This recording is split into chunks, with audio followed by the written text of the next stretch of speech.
Iceberg, the MMTLP story. It began like a lightning strike. At precisely 9:08 a.m. on December 9th, 2022, 22 minutes before the stock markets opened in New York, trading in a little-known stock ticker called MMTLP was abruptly frozen. There was no announcement, no countdown, no explanation, just silence, and a screen that read MMTLP halted. The halt was issued by FINRA, the Financial Industry Regulatory Authority, under a rarely used classification known as a U3 halt. In practical terms, it meant total lockdown. Nearly 100,000 MMTLP retail investors were suddenly trapped, unable to access, sell, or move their positions. Stunned, the MMTLP shareholders called their brokers. They called FINRA. They called the Securities and Exchange Commission.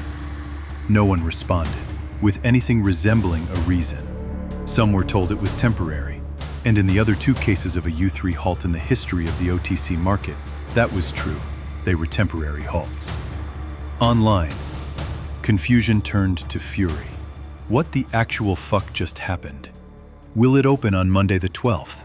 That would only give one last day of trading before MMTLP was to spin out into a private oil company. It didn't open on Monday. It has never opened again.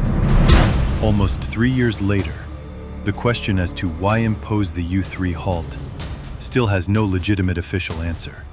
The aggregated, audited share count is at the core of the MMTLP saga. This isn't just a financial story. It's a story of betrayal and resilience, of corruption and courage, of a rigged game that millions of Americans still believe is fair until the moment it turns on them.